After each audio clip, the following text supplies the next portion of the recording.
and welcome to a brand new series of the Jonathan Ross Show. We have some great names for you over the next 10 weeks, starting with tonight's fantastic lineup. Would you like to see who's in the green room for you this evening? OK, there is a huge new Marvel film out next week, and its cast includes not only one of the biggest movie stars in the world, but he's also one of the coolest men on the planet. Also, alongside him, an Oscar, Golden Globe and BAFTA-winning actor. It's Samuel L. Jackson and Captain Marvel herself.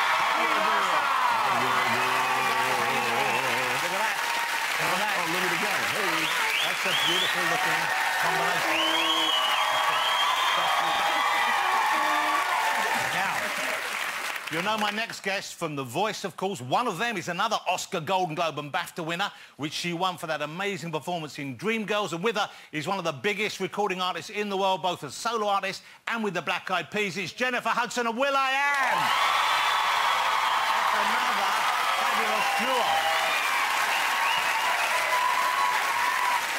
We're also joined by the brilliant stand-up comedian, Mr. Sean Walsh, ladies and gentlemen. There he is.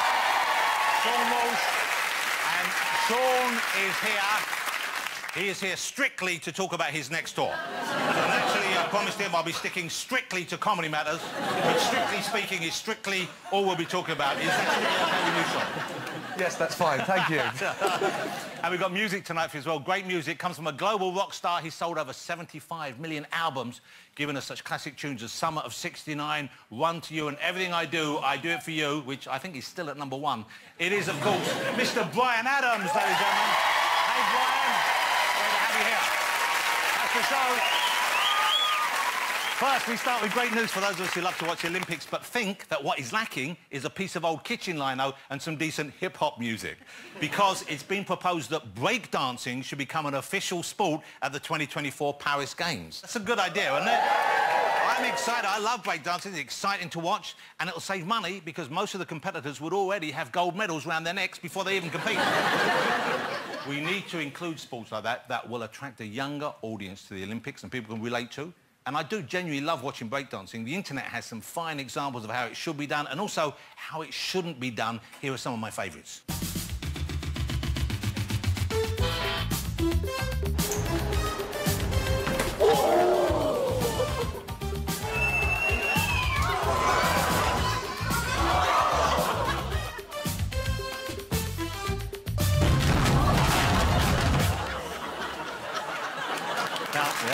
Some good examples there.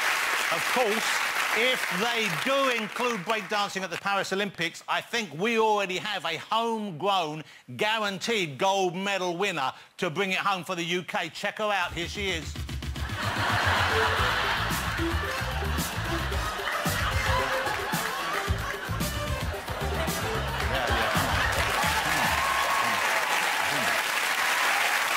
got it going on. There she is. We give her rap name, the Notorious VAT. Here's a story I enjoyed this week. A Scottish lady called Moira returned from holiday in Australia to discover a snake had travelled all the way home with her on the plane, hidden inside her luggage. Here's the snake just after it was found. Look at that. That's a surprise. Apparently, the snake is a spotted python. That's because it's spotted everywhere except at Australian airport security. How does she get that through? I try and go through security. I've got a little tiny bottle of hair gel that I didn't put in the right thing. It's not in the bag. I'm out the line, full search, everything. And then, when the snake gets through, it's got on your way, Sheila, in Australia. Let me ask one of our guests. Samuel, what would you say if you happened to be on an aircraft as a mode of transport and then appeared to have a snake, or perhaps even several snakes, on board of the aeroplane with you? If there were, in fact, snakes on the plane. I mean, how would you react to that? I think the reports of me hating and not liking snakes have been greatly exaggerated. But in most cases, I would pull the mongoose I have in my pocket out and let him handle it. That's the only answer. Always have a pocket mongoose. I think he means an actual mongoose. I don't think it's a euphemism. Yeah, it's a euphemism. Okay. Let's get my first guests out, ladies and gentlemen. They are the main attractions of the new blockbuster superhero movie. It's Captain Marvel herself, Brie Larson, and reprising his role as Nick Fury, the one and only Samuel L. Jackson, ladies and gentlemen.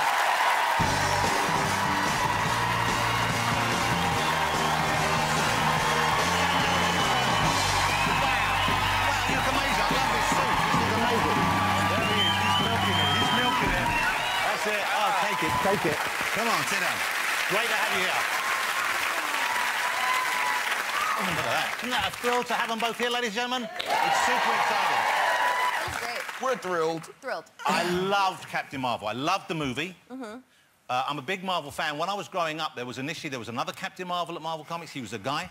And now they have a female Captain Marvel. What was the big part for you that attracted you? Why did you want to be Captain Marvel? Originally, it was just the character in particular, specifically that. She is part human, part Kree, so she's an incredible fighter and warrior, but she's also a human, which means that she's flawed and learns from her mistakes. And then? And then, of course, because we would get to work together, that was... Wow. Yeah. Is it intimidating working with Sam? Have you worked with Sam before? I don't know if This you worked is with my Sam. third time. Wow. Yeah. What were the other locations? We did Kong Skull yeah, of course. Island. Yep. We did... And then she directed me in a film. Okay, Yeah. then also that. I actually forgot it for a So, second. Yeah. you know, So that one. no fear of me there. Yeah. But were you a little scared of Sam when you first met him? Were you a little Yes, intimidated? completely. I mean, hello. Yes, look at that face. He's going through every face right now. I mean, we're getting a lot of good Very faces there. expressive. No, he makes this face when you first meet him. That's sort of this, like, assessing you face. Yeah. For like an hour. Yeah. And I've noticed it now. Now that I've done 3 movies with him, I watch it happen to other people, and I'm like, oh, God, here we go. Yeah. And it's kind of like in Willy Wonka when, like, the egg comes down, the golden egg, and there's just, like, a split second between, like, good and bad, and Yeah. sometimes you just watch it go, eh. So are you doing that? Are you trying to assess people, Sam? Or do you know you're doing that even? It's my mom's resting bitch face. Wow. And why do you do it? You do it on purpose? You do it to make people... Oh, yeah, it's just... Yeah, that's the face. Wow. I can confirm that that's the face. That is quite a scary... No, it's not scary. It's just non-committal. You know, you don't know if I like you or don't like you. It's just... It feels like he doesn't like Yeah, you, it's though, like, you know? impress me. It's a harsh way of meeting It's hard. Yeah. You don't remember that face? someone. Oh, I see. That's the I gave only... it to you when the first time I was on your show and we started talking about obnobs. And Yeah. I was going, what? Yeah, you like a hobnob biscuit. I did. Once you sent me some, you sent me like a huge box of them. I ate them for like 2 years. Am I going to get those? Would you like a hobnob? I would. Okay, well, a hobnob's going to be heading your way. Is this like the mongoose joke, or is this No, like it's actually not. cookies? Okay, I just making sure. I just had to make sure. It's not a weird sex thing. It's an Okay, actual great. biscuit. It was a safety issue. That's why I was clarifying. When you got cast, when you get a role like this, and you know this is going to be a big role, and you know this is going to be a big movie, of course. You never know. Do you have to keep it secret? Did you want to keep it secret? No, you have to keep it secret. It's actually, I'm most excited for this movie to come out so that I can finally go to sleep knowing I didn't spoil it. So you hadn't even told the close friends, family? You must have told. No, I think looking back on it, I'm sure Marvel expected me to tell at least like my mom, but I was so scared. Like I didn't know. I was like worried that like what if they had tapped my phone, or like maybe they were gonna like come tackle me in the street like the second I opened my mouth. So I just didn't say anything. And then you had to get in shape for it, I guess. Is that why you had to get? Because there's some footage I've seen online of you, and you're in formidable shape now. Yeah, Okay. pretty strong. Was that a fun thing to do? Did you want to get in shape, or was that kind of a chore? It was completely my choice. Like nobody was like, Brie, it's really important that you like overextend yourself and train for 9 months. I just felt like, you know, you see a poster like you see now, and she looks very powerful, and I thought that it was important to say that I actually could deadlift 225 pounds and hip thrust 400 pounds, and I could do judo throws. I could throw people over my body. Those were like, it was important to me. It's not just like putting on the costume and standing there. Like there's real strength. It's amazing you know those figures well. Sam, what can you hip thrust? Oh, that's a good question. What? Yeah, what can you hip thrust? We never talk about this. My golf bag. Let's have a look. This is a little clip of Brie that was online. This is Brie working out. This is very impressive. Look at this. That's the power of exercise right there. A donut as we all. Oh, yeah. So you look great in the movie. The movie's set in 1995, I think. And so we see it's a younger Sam Jackson, of course. Yeah. And was this prosthetic, or was this CGI, or was this just because you look pretty young right now? I mean, they've done something to you. There are a lot of things I can say about that. There's a process called Lola. And I had enough movies from the 90s that they could just go and, like, kind of steal a face here, steal a face there. Well, but, I mean, you do look very young, because, how old are you now, Sam? 70. Wow, he looks amazing for 70. Amazing. Oh, yeah. Yeah. But you've never, I guess you've never been tempted to have any work done. You never needed to have any work done. Have you had work done? Oh, we've never talked about it. I don't have time. This is why I'm trying not working. Honestly, I'm always working. Yeah. true. This is why we always work together, because I can't see him otherwise, because he just likes to be on set. You are like the hardest working man in films. When I say hard working, I know acting isn't actually work, but you know what I mean? It's like... Really? How many films have you done? Oh, I've been in one. Which one was it? I was in the Spice Girls movie. Wait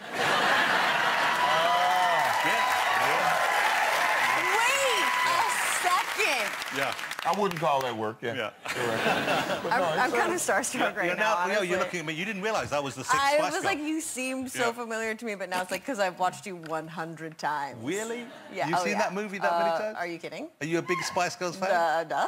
Wow. Are you a big Spice Girls fan, Samuel? I was. What made you get off of it? Yeah. When they stopped doing stuff. Well, they're coming back. You know that.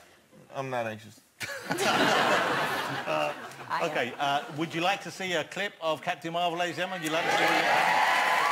It's out Friday. It's amazing. It's going to be, I would have thought, if not the biggest movie of the year, one of the biggest movies of the year. Have a look at this.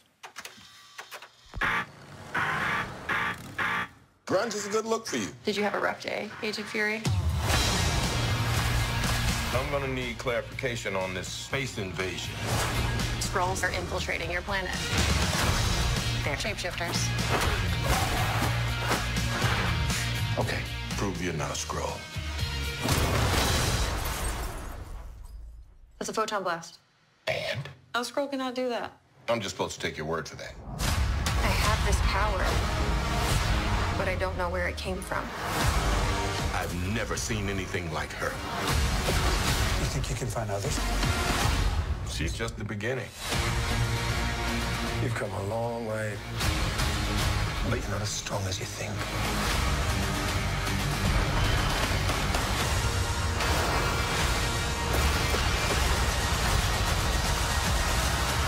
What is this? The S.H.I.E.L.D. logo. Does announcing your identity on clothing help with the covert part of your job? Said the space soldier who was wearing a rubber suit. Captain Marvel. The film set in 95, I said that. How old were you in 95, Brie? 6. Wow. So you have not very, I suppose you had... So how old were you in 95, Sam? I don't know. Grown? Yeah. You were a grown man. Grown and doing stuff, yeah. Well, hold it, 95, you'd already made Pulp Fiction was 94, I think. Okay. I made Pulp Fiction, Die Hard was about to come out. Yeah. Yeah. Wow. So you were already an international star. Yeah. Now, here's the thing. Brie won an Oscar for her incredible performance in Room, which is an amazing film and amazing performance. I hope you've seen Room. Have you seen Room? Yeah. An amazing film. Okay? It's an amazing film. You deserve the Oscar. Sam, and this is the travesty, Sam has not yet won an Oscar, ladies and gentlemen. And we all agree this is nonsense. When you were nominated for Pulp Fiction, your response when you were told you weren't winning it was probably the best and most honest response I've ever seen. Do you remember that response? I think when they had all the 4 faces of the other people who were nominated in that little box that I think I said shit. Well, I mean, because normally people just look and they just go... Oh, I know. Yeah. Okay. Because I think... I'm not that guy. But I was convinced you were going to win. You must have thought you had a... Not really. I mean, everything I've been to, I hadn't won. I didn't win the Golden Globes. I didn't win the SAG Award. I didn't win anything else. But, you know, in that one moment when they call your name, you kind of say to yourself, well, they're going to get it right this time. Yeah. It was an amazing moment this year when the two of you on stage and you got to give the Oscar to Spike Lee. Mm-hmm. Yeah. That was, and that must have been a great moment for you because I know you've worked with him. How many times now? 3, 4, 5 times? Quite a few. Geez, maybe 5, 6. So you're almost lifetime friends. And we went to college together. Yeah, Morehouse College, yeah? Did you know he was going to try and climb you like a tree? When I had no idea.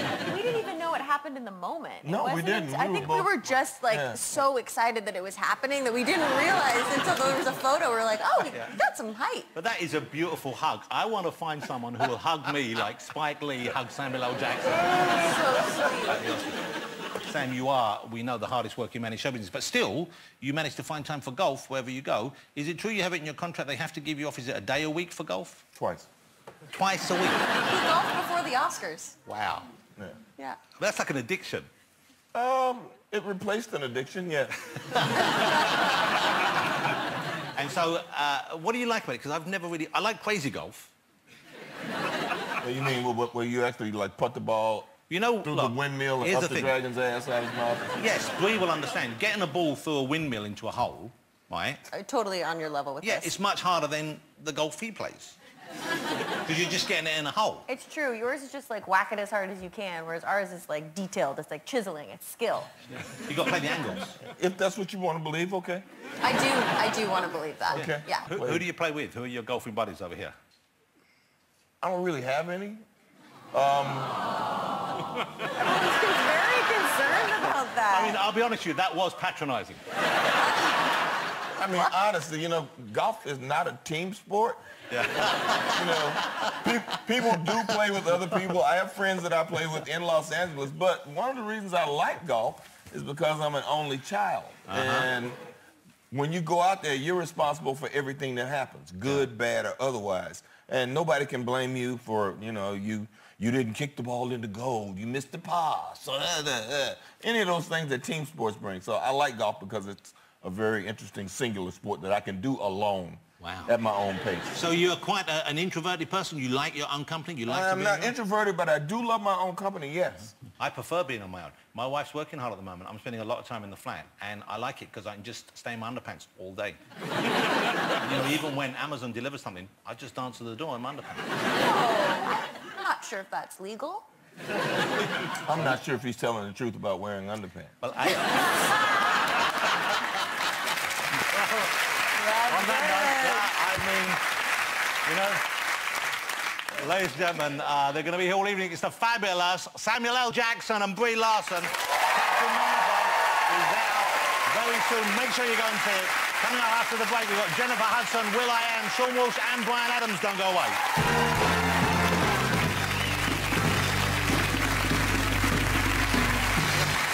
Welcome back to the show. As you can see, Samuel L. Jackson, Brie Larson are still on the couch, but let's get my next guest out here. On The Voice, they're looking for the superstars of tomorrow, but of course they are the superstars of today. It's Jennifer Hudson and will.i.am.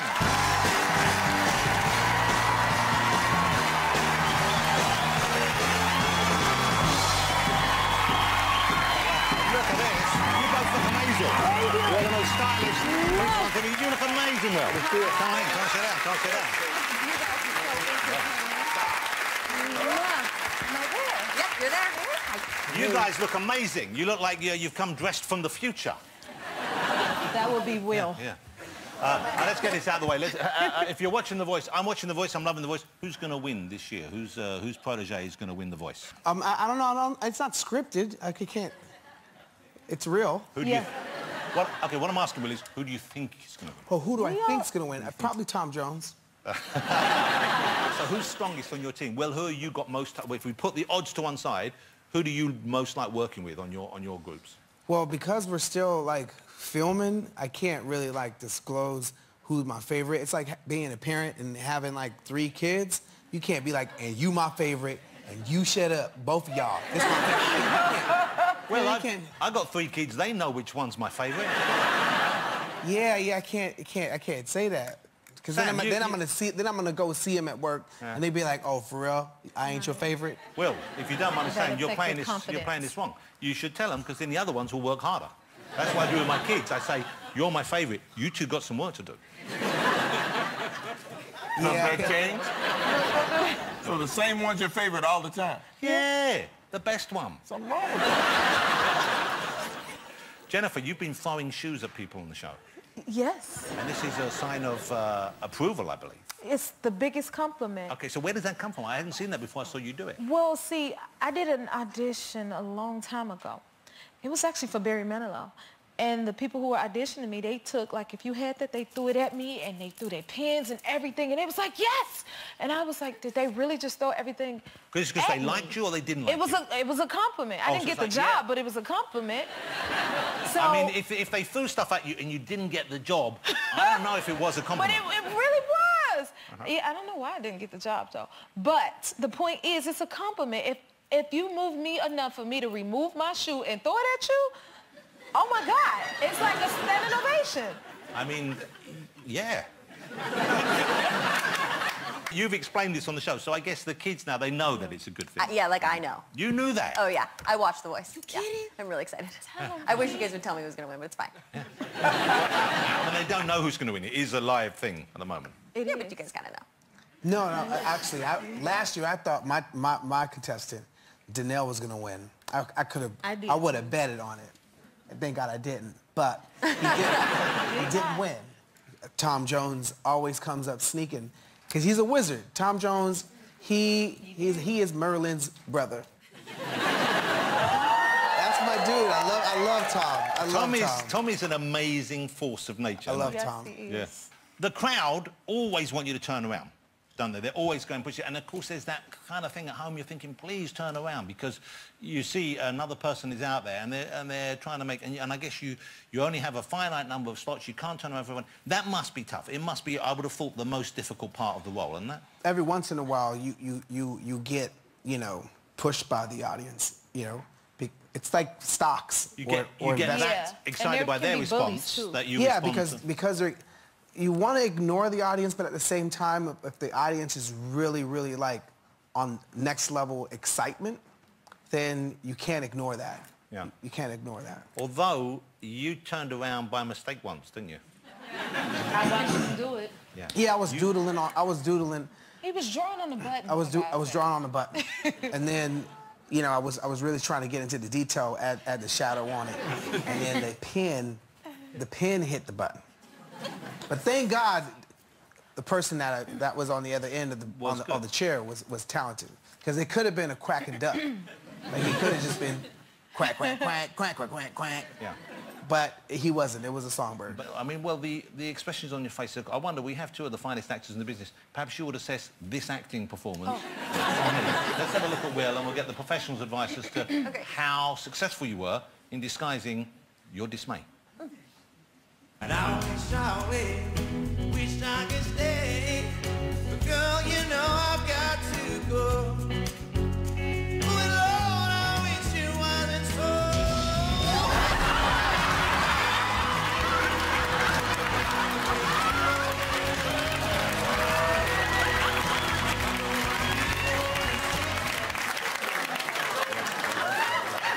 I mean, do you think...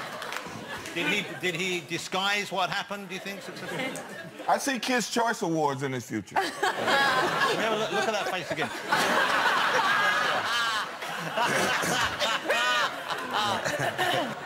He was shocked. He scared himself. I mean, it seems... Am I right in saying that the chemistry that you have on screen, that seems to be genuine? That seems to be something which has come from real life? Yeah. We didn't rehearse it. All right, check this out. We just go out there and just You know what I'm hang saying, out. Will? Because sometimes people pretend to be friends on screen when they're not. Because you don't want to watch a show if you're thinking, who's this wanker, Ollie Moon? No. That's what I'm saying. You like it. Say something. No, we have a genuine appreciation for each other. Good. And Ollie, I believe, often sends you texts when he's drunk. He gets drunk, and out of the blue, I get random text messages and videos of him. Hey, Jen, your song is on, and he'll start singing and performing, and then the next day he'll apologize, like, hey, I was drunk. Did I send you that? And I'm like, yeah, Ollie, but it's okay. Yeah. It's okay. But he buys me gifts, and so does Will. Wow. Yeah. What? Yeah. Well, no, after every rapper. How'd you do that? Can you talk to me later? I will. Yeah. No, so you pay attention to what she says throughout the season, and then you drop a couple of hints. I'm like, okay, I know I'm gonna get her this year. Oh, okay. So actually, you guys need to talk. I'm fine. Yeah, so it's something like after the end of the show, you just want to show your appreciation, like, yo, I got you a gift. Will knock on my door and bring me shoes, Wow. really good shoes. Well, obviously shoes, because you've thrown all your other shoes at people. Yeah. You know, Brie had a career. She was a singer for a while as well. You had an album out when you were, what, 16? How dare you? Yeah, you did. You sing? Should I audition for the voice? Come on, let me get a note. You on the please. track, No, I'm gonna right? audition for the I'll voice. turn my chair. Oh no, we've actually been preparing. Go ahead. We've been, Okay, so we've got a live audition going on. Brie Larson, I'll turn mine as well. Here we go. You ready? I've got Get mine. three Okay. I'm here. And get your shoe ready. Okay, I'll get, yeah. Get your shoe Okay. ready. I'm Get getting your a shoe shoe ready just in case. Get your song ready.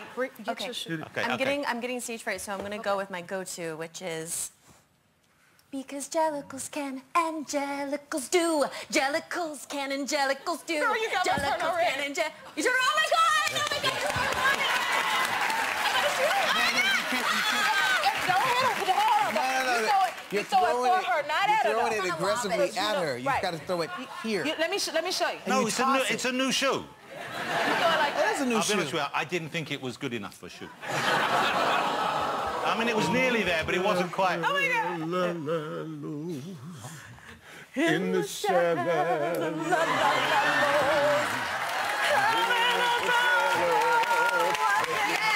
That's good. Okay. Wow. Wow. Wow. You get a shoe and you get a sock. You get a sock. That's how good that was. That's how good that was. That's pretty good. That's pretty good. That's pretty good. I tell you, No, I thought I got to keep that. you keep going. The trousers are coming off. Okay. Will, can I talk to you about the future? Yes. Sorry, I'm getting dressed. Not your company. Your company's called The Future, isn't it? So that's our office, yeah. The office. Because when people say, like, where are you going? I'm like, I'm going to the future. I meet you at the future. Wow. Because that's the name of the building. So when people come in, they'll be like, welcome to the future. Cool. But you are one of those guys who you do seem to know what's going on. You're very into tech. You're very into new technology, new ideas. You're quite a deep thinker, I think would be fair to say. Yeah, I was a futurist at Intel and from 2009 to 2013. That was I worked in the futurist department. Wow. Yeah. I've got quite a complicated washing machine at the moment. Me too. And I cannot get that thing to work. Sometimes I try and put it on spin for 20 minutes. I get a 3.5-hour wash and still no spin. Will? I understand.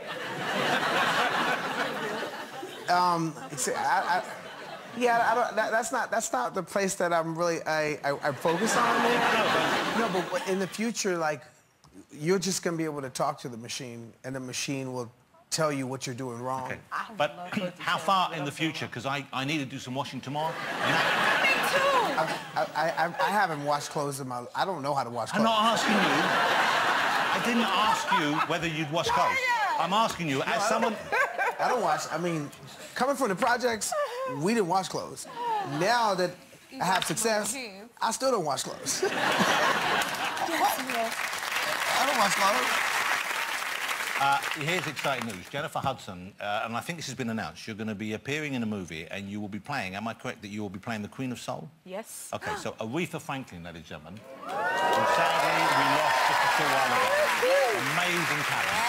And that must be a daunting prospect because she means so much to all of us, I think. She means so much to so many. Just hearing you mention it just now, my heart literally just dropped. And this is just, you're scared of the prospect? Yes. I mean, those are huge shoes to fill. No one ever could. But just to be chosen by her to portray her. She chose you, right? Yeah. It's like mind-blowing, you know? So, yeah, and so, Will, you were just saying, so Aretha said she wanted you to play her. Yes. Oh my gosh. That's amazing. When did that happen? When did you... Well, we talked about it actually right after I won my Oscar for Dreamgirls. So we had been talking about it for, what, almost 12 years. And now it's actually manifesting, you know? Wow. Yeah. Wow. She had a very distinctive, very, unique voice, of course. Yeah. Quite different voice to yours, in actual fact. So will you be trying to replicate her voice, or are you using her recordings in the film? Well, I will definitely be singing. I mean, I can only use my voice. It's only, but will you try and make it sound more like hers, or you'll be doing your version of her songs? I have yet to think about that, how I would approach it. But that's a part of the process in becoming, to portray her, which is still fresh in my mind. Yeah, it's going to be amazing.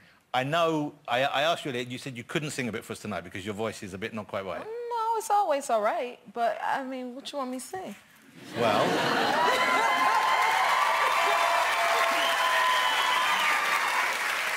well, the classic Aretha is respect, R-E-S-P-E-C-T, of course. Well, I should say before the film, but I give you a line or two. Y'all gotta hear me. What you want, baby, I got it. What you need, you know I got it. But all I'm asking is for a little respect when you come on. Hey, when you get on, Just a little bit. Hey, just a little bit. Hit it. R-E-S-P-E-C-T. Find out what it means to me. R-E-S-P-E-C-T. Take care of T-C-T. Amazing.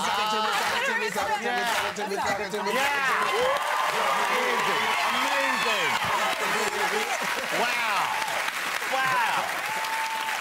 I mean, that's amazing, isn't it? What a talent. Thank you. And, Will, if you could come round tomorrow and help me with it. Because Jennifer just sang for me. Oh, my God. Yeah. What type of washing machine do you have? It's great to have you here. Ladies and gentlemen, Will I Am, of course, and the fabulous Jennifer Hudson. Can't wait to see you as Aretha. I cannot wait. Still to come, we'll be chatting to Sean Walsh. We've got Bryan Adams chatting and performing, so don't go away.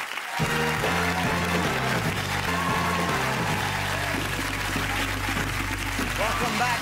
Let's get my next guest right out of here. He's a very funny comedian who's on tour right now, but he's got a lot more to talk about than just that. It is, of course, Mr. Sean Walsh, ladies and gentlemen.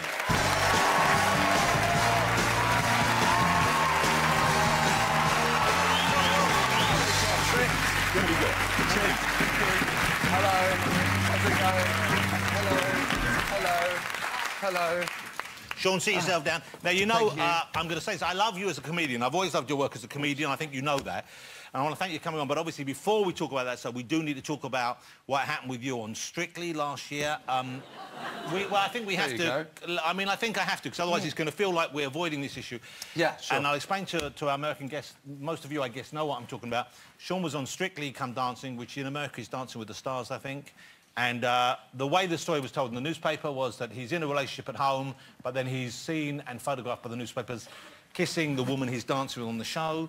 And your partner then wrote, I thought, a very powerful and somewhat moving statement about that on Twitter.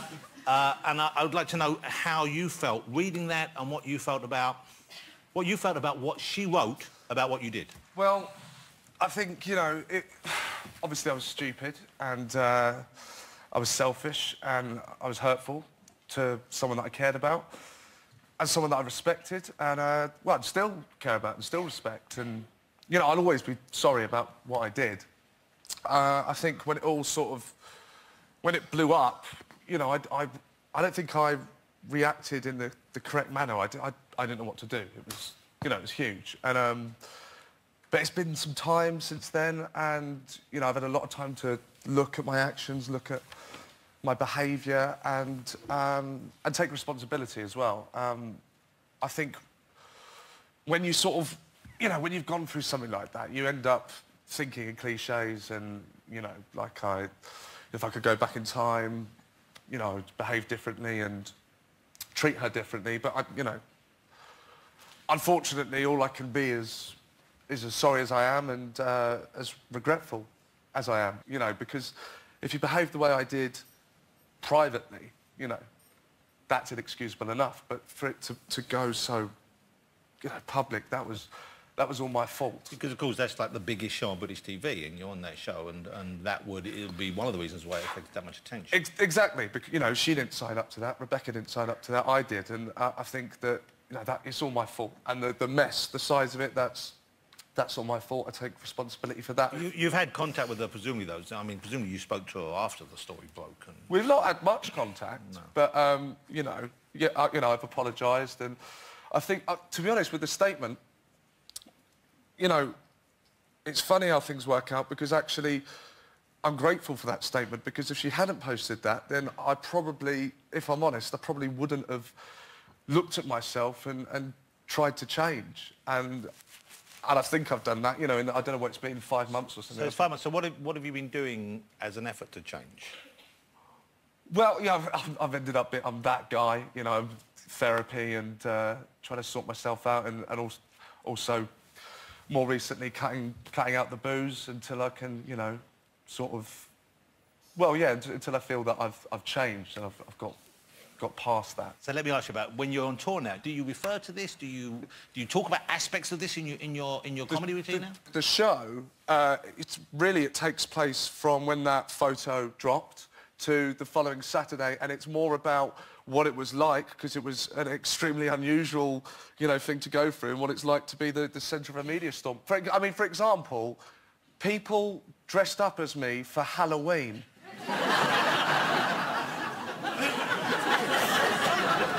So you're processing that aspect of it as well, I guess. Yeah, well, I think it would be strange if I went on stage during the tour and I just ended up talking about, you know, microwaves for an hour. Yeah. You know, I guess you have to acknowledge it. Yeah, you have to acknowledge it, but I just think maybe it's interesting, you know, because I wasn't, you know, I remember when I was first announced for Strictly, you know, the papers were complaining that no one knew who I was. Yeah. Well, you soon sorted that out. And so, yeah, I think it's an interesting thing to talk about. So when you went away to kind of get away from this, you were in America, for 5 months. So what do you find when you come back here? What do you miss about America? What do you like about being there? I went to America to work on the show, and well, most people go away to have a break in the sun. I went away to have a break from the sun. Yeah, and so I went away, and basically, because I went to LA, very, very positive place, and that's what I needed. People in LA, they wake up, they're smiling, they smile the entire day until bed. That's what they do. It's an extremely positive place, but it makes it very easy to spot the Brits abroad. Yeah. Because the Americans in LA, these huge smiles that take up their entire face, and then you can spot basically what I've recognised as the British smile, and you can spot it anywhere around the world, and it's this.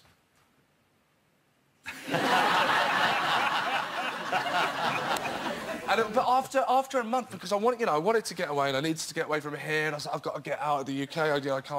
I can't stand this. And I went out, and there was the positivity, and I was enjoying it. And then after a month, it did begin to sort of, as a Brit, wear me down. And when I got back to London at Heathrow, and I got on the tube on the Piccadilly line, and I sat next to a bloke who had just finished work at Heathrow, right? And he was sat opposite a colleague, and the first thing I heard back on British soil was a bloke say to his mate, "How was your day?" And that bloke went, "Fucking shit." And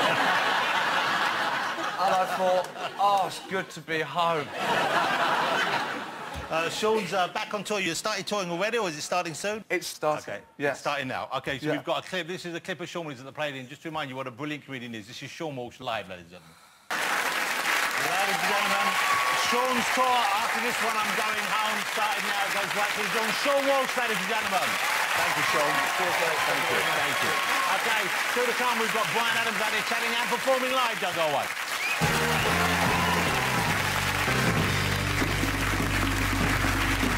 Welcome back to the show. He's been rocking for over 40 years, and he once spent 16 consecutive weeks at #1 here in the UK. Let's have a reminder of some of his biggest hits. Will you please welcome superstar Mr. Bryan Adams.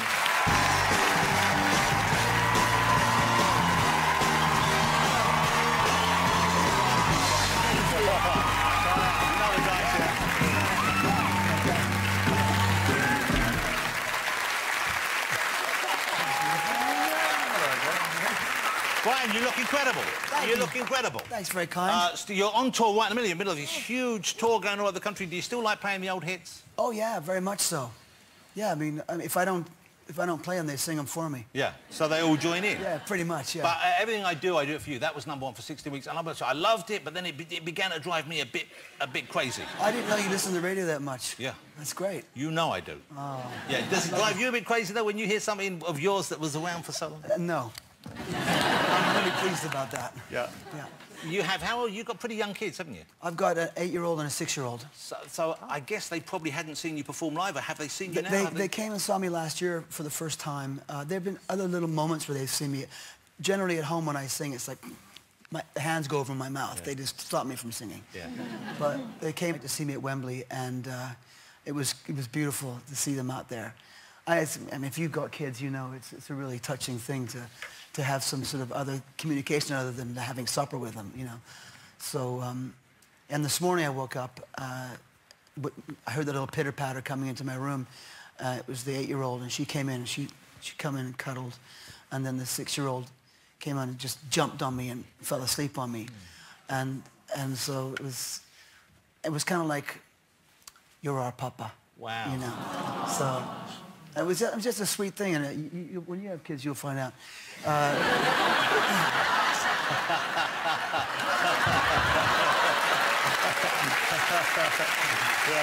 Okay. It'll happen. So here's the exciting news. Brian, not only can you see him live now, and he is amazing live, of course, but you've just released your 14th studio album, Shine a Light. Yeah, thank you. And you've collaborated on this with Ed Sheeran. Ed wrote the title song with me. Which you're going to perform this evening. I will, yeah, if you let me to. Yeah, and Jennifer Lopez as well. Yes, Jennifer's singing a song I wrote called That's How Strong Our Love Is. Okay. We're singing together on that one. It's kind of beautiful, too. She wasn't your first call. You asked for Hudson, didn't you? And I got did, Lopez. Yeah. I don't want no parts of this. Yeah. I would love to sing, though. But I know Brian is an incredible photographer, ladies and gentlemen, an amazing photographer. That's very kind. A lot of great people. You did a Radio 2 campaign. You did me for that. You photographed, obviously, Kate Moss. The Queen as well you photographed. You've done a few... Wow. That's amazing. We have a portrait that you did of the Queen. There it is, yeah. I mean, that's an exciting day at the office when you're photographing the Queen. Yeah, it was good. I got asked, because I'm Canadian, and I got asked to represent Canada as the photographer for her Golden Jubilee. And so I got 5 minutes with her at her house. Wow. I met Prince Charles in the Royal Variety Show, and I died. I bombed... You know, no, don't apologise for this too, mate. No, I'm not. No, what happened is, this gig did not go well, and you had to do the line-up. Yeah. And Prince Charles was walking towards me, and I thought, oh, no, what's he going to say? The gig was a disaster. And he leant in and he went, don't worry about that lot, bunch of toffs. The reason why I mentioned Brian's photography, though, was because I know you have a book out, and it's a wonderful idea for a book. It's coming out later this year, and I think you've done most... This was your idea, I think. Yeah. You went to, tell me about the idea behind this. Well, I did a book on homeless people, and it's based on people that live on the street and basically work for the Big Issue, which is, everyone probably knows, they see people on the street selling the Big Issue, and it gives the people that are homeless a bit of dignity, and they can make a bit of money from selling the magazine. I was asked to do, 10 years ago, to do a few portraits for the magazine, and I thought I'd continue it, and I've made a book about it. And I think it's an issue that we're faced with every day, seeing people on the street, and I wanted to sort of highlight it with a photographic exhibition and a book. And I guess all the proceeds of this will be going to the Big Issue, I guess. Absolutely, yeah, they've got a foundation. That's a really lovely thing. What a wonderful idea as well. Ladies and gentlemen, Brian is to perform Shine a Light. It's his new single. This is the one that you co-wrote with Ed Sheeran. That's correct. It's an amazing song. He's an amazing performer. Ladies and gentlemen, Mr. Brian Adams. Oh, thank you. Thank you. Okay. Brian is going to head over there to perform first. Thank you to all my other guests tonight. Of course, Sean Walsh, Jennifer Hudson, will.i.am, Brie Larson and Samuel L. Jackson, ladies and gentlemen. Join me again on the show next week, but now, with Shine a Light, it's Brian Adams.